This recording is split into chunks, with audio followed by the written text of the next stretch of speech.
थोड़ी सी प्रभुता हो गई, माया हो गई, भगवान ने थोड़ी दया कर दी, तो मेरा पिता अपने आप को स्वयं को भगवान समझता है। जवाब दिया है गुरुदेव, आपकी तो बात बहुत दूर की है। चाहे आप मारो, चाहे मेरा पिता मारे, क्यों ना मेरा राम हमसे कहिया करके बेटा तुम मेरा नाम लेना छोड़ दो, फिर भी मैं अपने राम को नहीं भूलूंगा। गुरु संडामर्क ने बहुत समझाया, लेकिन नहीं माने हैं प्रहलाद। इधर में क्या किया है, गुरु संडामर्क प्रहलाद को लेकर के हिरण्यकश्यप के पास में चले हैं। हिरण्यकश्यप के पास में चले, जवाब दिया महाराज संभालो अपने पुत्र को, तुम्हारा पुत्र ने पूरे चटशाला में हाहाकार मचा दिया है, राम राम शब्द लिख करके सभी बच्चों पे प्रभाव पड़ रहा है। हिरण्यकश्यप ने जवाब दिया, बेटा तुम किसका नाम ले रहे हो? तुम्हें पता है कि जिसका तुम नाम ले रहे हो बहुत बड़ा छलिया है, ये शत्रु है हमारा, मेरे भैया को इसने मार दिया है, ये कभी मेरा नहीं हो सकता है। प्रहलाद ने जवाब दिया है, पिताश्री दुश्मन तो केवल नर का नर ही होता है, मानव मानव होता है, लेकिन भगवान कभी किसी का दुश्मन नहीं होता। ये आप गलत कह रहे हो, झूठ कह रहे हो आप। इधर में जब प्रहलाद के मुंह से राम का नाम सुना है, तो हिरण्यकश्यप ने क्या किया है, अपनी गोदी से प्रहलाद को फेंक दिया। इधर में अपनी गोदी से जब प्रहलाद को फेंक दिया, प्रहलाद उठ करके खड़ी हो गई, जवाब दिया, पिताश्री आप कितनी भी मुझे सजा दो, मुझे मंजूर है, लेकिन मैं अपने राम को नहीं भूल सकता हूँ। हिरण्यकश्यप को क्रोध आ गया, जवाब दिया, ले जाकर के मैया कयादू से बोले हैं कि संभाल ले अपने लाल को, वरना अगर तूने अपने लाल को नहीं संभाला तो इसके साथ साथ में तेरे प्राणों को भी ले लूंगा। मैया कयादू ने जवाब दिया है कि हे स्वामी क्या हो गया है, क्यों इस तरीके से मेरे लाल पे आप टूट रहे हो?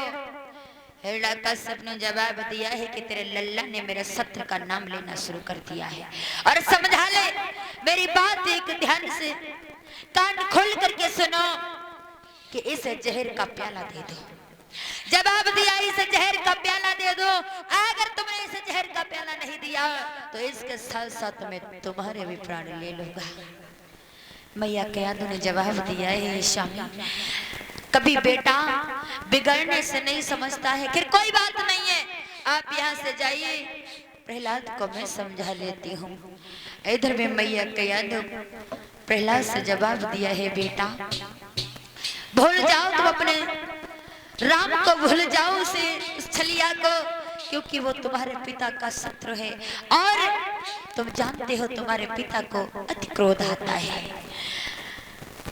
इधर में मैया कयादू ने समझाया, लेकिन प्रहलाद नहीं माने। जवाब दिया, मैया मैं ऐसे नहीं मानूंगा, पिताश्री कह रहे हैं मुझे जहर का प्याला देने को, तो तुम मुझे जहर का प्याला दे दो, लेकिन मैं अपने राम को नहीं छोड़ूंगा। मैया कयादू को क्रोध आ गया, जवाब दिया, तू नहीं मानेगा। इधर में क्या किया है, मैया कयादू ने जहर को प्याले को लिया है और इधर में प्रहलाद को दे दिया, और जब ही प्रहलाद ने जहर के प्याले को जब हाथ में लिया है तो क्या किया,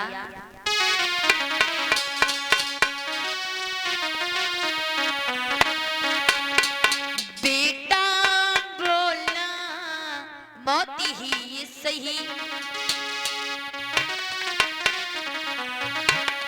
बेटा बोला मौत ही सही, अब यही सिद्ध हो जाएगा।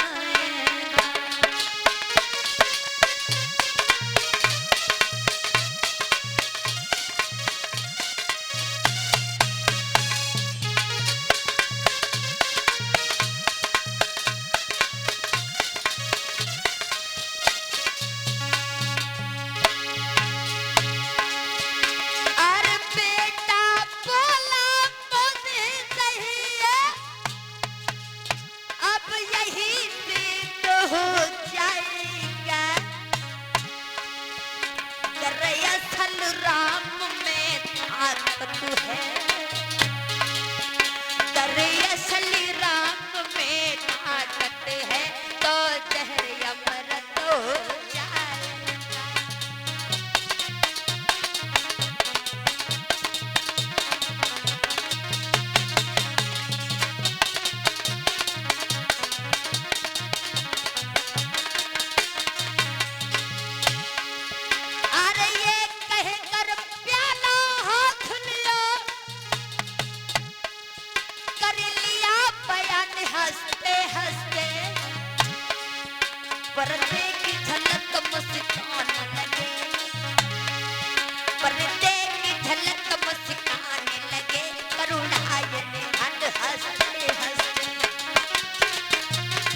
इधर में क्या हुआ, प्रहलाद ने जहर के प्याले को जब हाथ में लिया है, इधर में जब हाथ में लिया, उस जहर के प्याले को प्रहलाद भगवान का ध्यान करके पी गए। जवाब दिया, मैया अगर मेरे राम में ताकत है तो यही जहर अमृत हो जाएगा। इधर में भगवान राम का ध्यान करके उस जहर के प्याले को पी गए। जब जहर के प्याले को पी गए है श्रोताओं, भगवान नारायण ये देख रहे थे। भगवान नारायण ने देख करके थोड़ा सा मुस्कुरा दिया। इधर में वही जहर का प्याला अमृत हो गया। हेड़ा का सब जो महल को आया, जवाब दिया, मैया के यादों से लगता है कि तूने इसे जहर नहीं दिया। जवाब दिया, लगता है कि तूने इसे जहर नहीं दिया है। मैया के यादों कहने लगी, है प्राणनाथ तुम्हें नहीं पता है। जवाब दिया, तुम्हें नहीं पता है, मैंने इसे जहर ही दिया है। जवाब दिया, मैंने इसे जहर दिया है, लेकिन न जाने क्यों इस पे असर क्यों नहीं पड़ा। हेड़ा कश्यप कहने लगा, तुम मुझसे झूठ बोल रही हो, क्या कि हम तेरी ममता जानता हो कि तू अपने हाथों से अपने पुत्र को जहर नहीं दे सकती है। मैया के यादव कहने लगी, नहीं प्राणनाथ, मैंने अपने हाथों से जहर दिया है। इधर में हेड़ा कश्यप ने अपने नौकर को बुलाया गया। इधर में जो ही नौकर को बुलाया है, नौकर जब पास में आया है, जवाब दिया, महाराज कहिए मुझे क्यों बुलाया। जवाब दिया, इस प्याले को उठा करके पहले ये मुझे चख करके देखा। इधर में नौकर ने जो ही प्याला हाथ में लिया और नौकर ने उंगली से जो ही चखा और चखते ही उसका प्राणांत हो गया। कुछ नहीं कह पाया, नौकर बेचारे का प्राणांत हो गया। बोलिए गोविंद भगवान की। इधर में हेड़ा कश्यप ने क्या किया, अपनी बहन होलिका को बुलाया है। अपनी बहन होलिका को बुलाया, जवाब दिया है। लेकिन श्रोताओं, आप सुनसान लगाए हुए हो, बोलना है।